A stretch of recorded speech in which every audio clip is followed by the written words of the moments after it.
Wanted to make a video to show you how I extended my power pole. That's an 8-foot power pole, and now I can anchor in 11 feet plus. I added a manual push-in style anchor stick to my power pole, and gives me an extra 3.5-4 feet. So let me show you what I purchased and what I did. There's a guy making these and selling them online. It's called Extendapole. It's XTENDAPOLE.com. He's selling them for $150, and that just seemed more than I wanted to spend for something like that.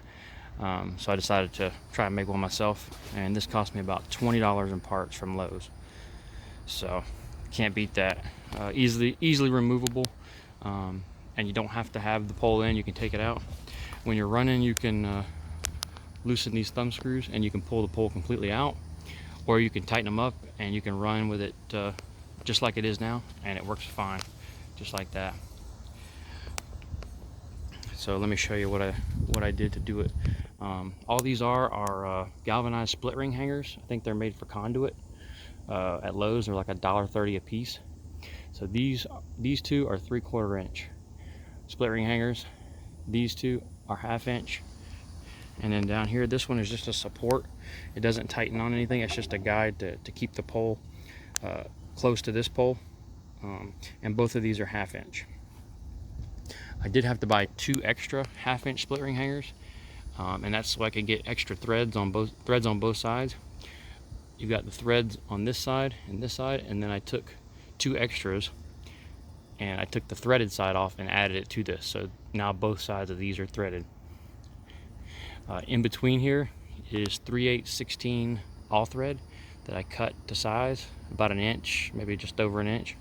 There's one here, one inside here, and one inside there. And that just you just screw it on there. It tightens up. I would recommend putting some JB Weld or something on it, just to keep these from turning eventually.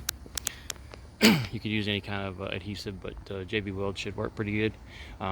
The screws that came on these are galvanized, the mounts, but these screws were just zinc plated. I swapped mine out for stainless. They're 1024, 3/4 inch. So you could do 1/2 inch probably and still be good. So I would swap those out as well. These thumb screws are 3/8/16 thumb screws. These are not stainless, but I will be swapping them with stainless. Lowe's did not have stainless, but you can get them online for a couple bucks a piece. So I will be swapping those out. But let me show you how it works. So to deploy it, you just loosen these 2 thumb screws, and the pole will drop down.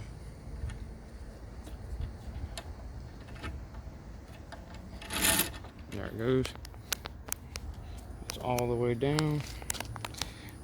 I'm gonna bring it back up just a little bit, and that'll go. If I was in the water, it would go all the way down and give me an extra 1.5 feet there.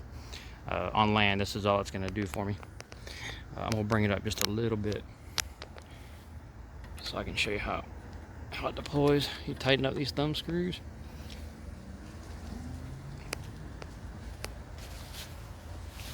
and drop her down.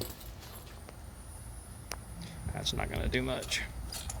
Yeah, it won't do much here on land, but you pretty much see how it works.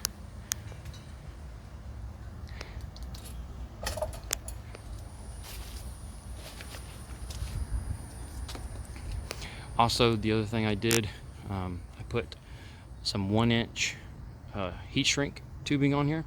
It's a 3-to-1 shrink ratio, so it gives it a little bit thicker. It's a little bit thicker walled, and that just lets these clamps cinch down a little tighter. They were just a tad loose when I cinched them down on this pole, but with that heat shrink, it's perfect. Keeps it nice and tight. So the heat shrink keeps it. I also put heat shrink on the bottom. I recommend putting heat shrink on your power pole or any of these fiberglass rods. It'll keep your hands from getting all splintered up with that fiberglass.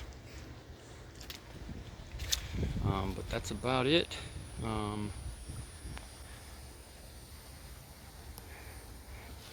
I anchored in 11 feet yesterday with no problems, and it worked great.